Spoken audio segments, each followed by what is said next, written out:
One is marriage, the other is sexual intercourse. Now this first group of scholars, which are in majority belonging to a group of Darul Ulum, they take the meaning of nikah as sexual intercourse. So if you take the meaning of nikah as sexual intercourse, the verse of the Quran says that you cannot have sexual intercourse with your sister. You cannot have sexual intercourse with your paternal auntie, with your maternal auntie, and you cannot have sexual intercourse with that woman who has had sexual intercourse with your father. So based on this, they say that father did sexual intercourse with the woman. Now that woman cannot do sexual intercourse with the son. Therefore, the husband becomes haram. The other group is fighting, no, it is nikah. And we are fighting like cats and dogs. We should use a hikmah in replying. Point number one. What happened with Imrana was not sexual intercourse. It was zina bil jabr, rape. There's a difference between rape and sexual intercourse. And rape is not called nikah in Arabic. Point number one.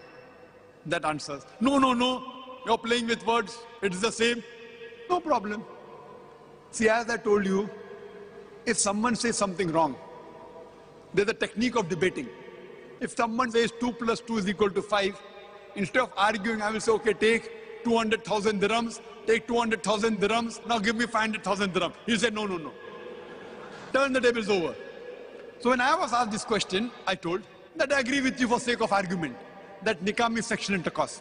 So the verse of the Quran would read that you cannot have sexual intercourse with your sister, with your paternal auntie, with your maternal auntie, and with the woman who has had sexual intercourse with your father. That means Quran gives permission, you can have sexual intercourse with your neighbor woman, with the woman on the street. They said, no, no, no. I said, why? If you mean nikah means sexual intercourse, so Quran says don't do sexual intercourse with your sister, with your paternal auntie, maternal auntie, and the woman who your father had intercourse with, but you can have sexual intercourse with the neighbor woman, with the woman on the street, and the answer is no. So the right meaning is nikah means marriage, which reads you cannot marry your sister, you cannot marry your paternal auntie, your maternal auntie, and you cannot marry the woman that has married your father. But surely you can marry the neighboring woman, you can marry the woman on the street. So with hikmah, without fighting, who is right, you give this, and no ulama will ever say that you can do sexual intercourse zina with a girl on the street. So use your hikmah and the problem is solved. But unfortunately, we are fighting like cats and dogs in front of the media and making a mockery of Islam. Hope that answers the question. Thank you very much, sir. The next question we have from the brother on this mic. Assalamu alaikum. My name is Samiullah Inayat. I'm a sales executive in an electrical company. My question is, normally the media is influenced by the state. The media is controlled by the state, and especially in a Muslim country, I mean in the Middle East where the Arabs are there.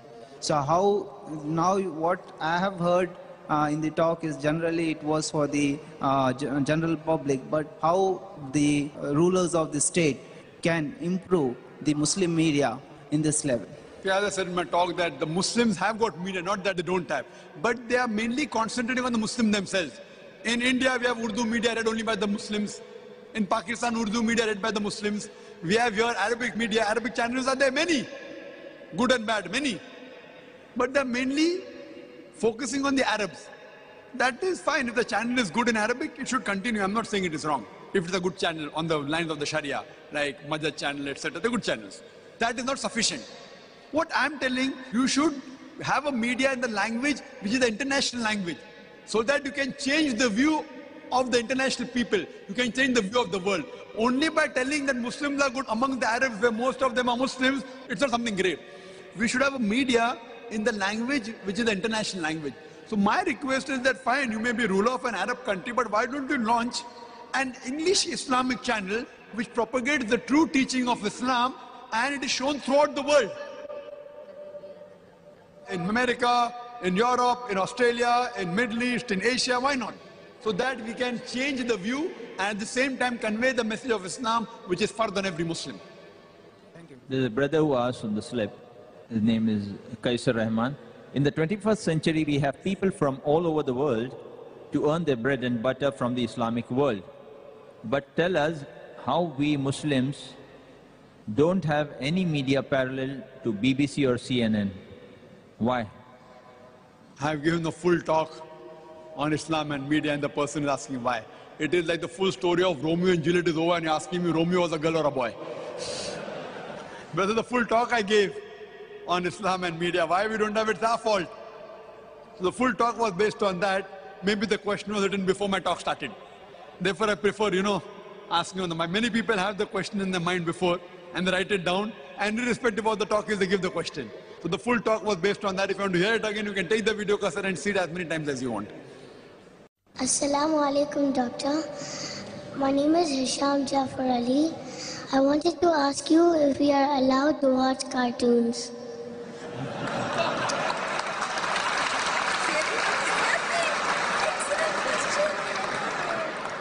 The brother has really asked a very good question on the topic, that are we allowed to watch cartoons? Today, the international survey, they say, the maximum damage done to any child is the satellite media. On an average, an American child sits 7 hours in front of the television, more time than what he goes to school. Most of the channels that take him away from Islam, including the cartoon channels. Most of them. What you see, there's so much of violence, etc. So a person sees a violent movie regularly, whether it be cartoon or other movies, and he has a fight with his friend, and he takes out the gun of his father and he kills his friend. In Bombay, there was a serial for the children, somewhat similar to cartoon, called as Shaktiman, somewhat similar to Superman. So one young child, he jumps from his house in a tall building, thinking Shaktiman, Superman will come and save him. No one comes and saves him, and he dies. And when an interview was taken of that father, he said, I could not imagine my son would jump. Maybe tomorrow your son or my son will jump.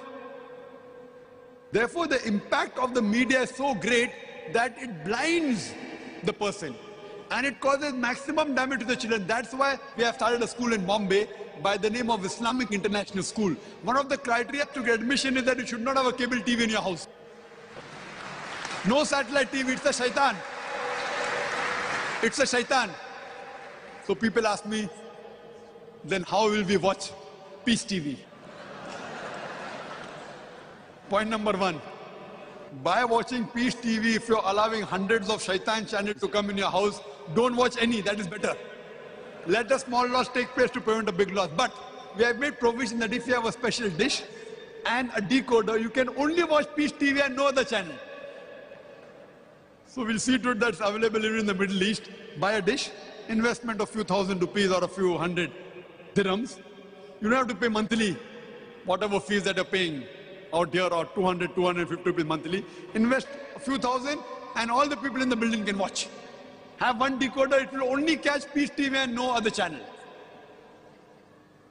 What we have, we can't create a vacuum. This is haram, this is haram. There should be a substitute. So we tell the parents of our school, don't watch cable TV, but we have got 5,000 tapes on Islam and comparative religion.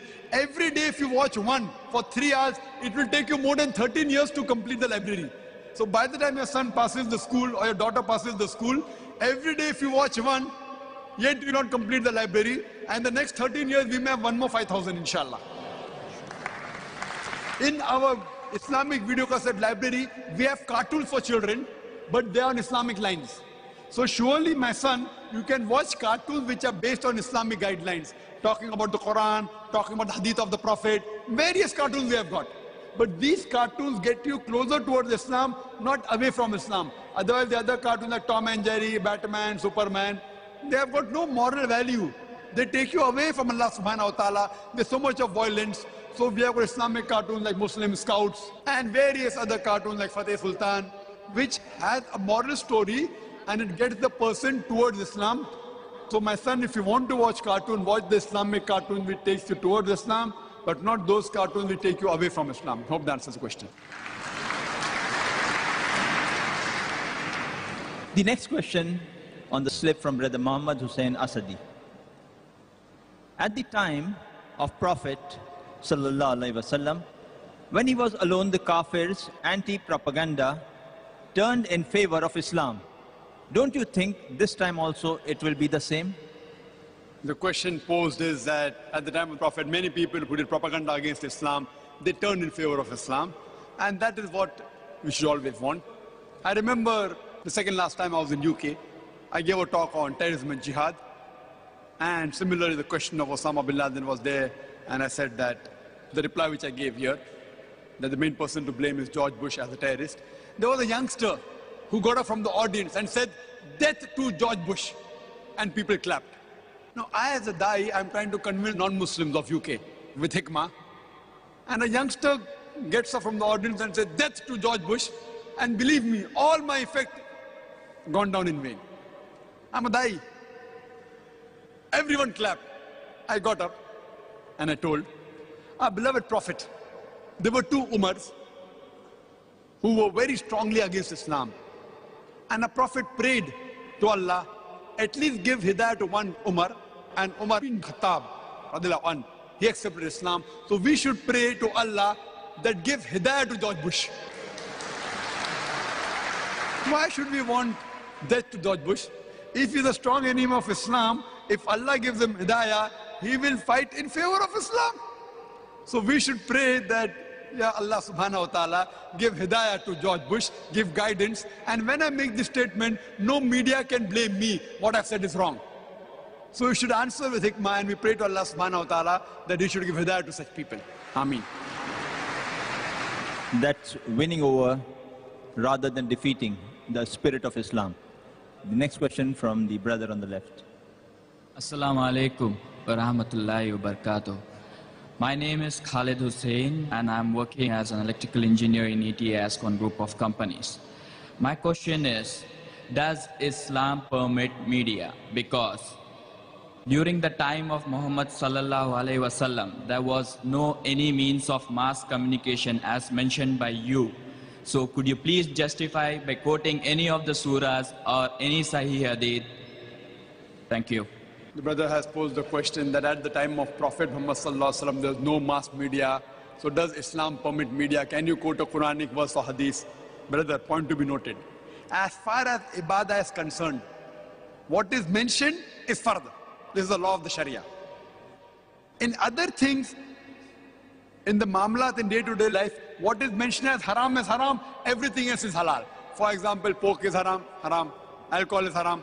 What is not mentioned is halal. I ask you a question. Is there any hadith or Quranic verse which says that you can have mango? Is there any hadith? So will you say mango is haram? So in terms of worship, what is mentioned is fard. Only do that, nothing else. In terms of how to lead a life, what is mentioned, haram is haram, everything is halal. So tomorrow you'll ask me, Brother Zakir, why are you eating mango? And I love mango. Huh? Because I come from India. And I'm proud of my country, and I'm proud of the mango of my country. So first of all, you should give me contrary a proof, a hadith or a Quranic verse saying media is haram. Yet, brother, I will give you proof. Prophet Muhammad sallallahu alaihi wasallam, what he did?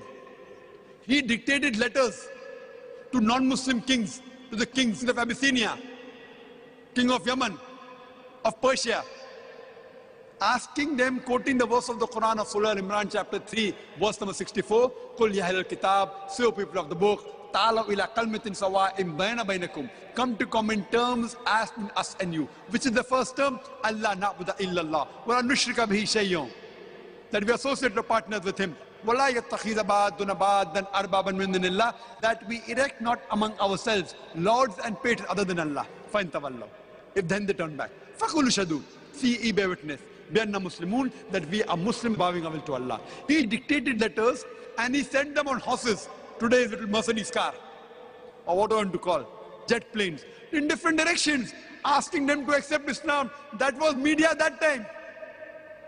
Imagine dictating letters. After dictating, arranging horsemen to go in different directions, he utilized the media to the best of his ability what he had. Wallah, today if Prophet Muhammad sallallahu alaihi wasallam was alive, I feel he would have used the media to the best of his ability. But within the purview of the Islamic Sharia, not utilizing anything which is haram. Haram things should not be used, but what is halal? Like a knife can be used for good purpose and bad purpose. So knife per se is not haram. So media per se is not haram, though majority of the things on the media are haram. What we have to do is use it in a halal way, turn the tables over. Within the purview of the Islamic Sharia, utilize in a halal way, So at least we can testify to Allah subhanahu wa ta'ala that inshallah we tried our little bit what we could to convey the message, because our job is to convey the message. Allah says, فَذَكِّرْ نَمَا أَنْتَ مُذَكِّرْ. Our job is to deliver the message. Giving hidayah is in the hands of Allah subhanahu wa ta'ala. Hope that answers the question. Jazakallah. The next question from Tanveer Khan.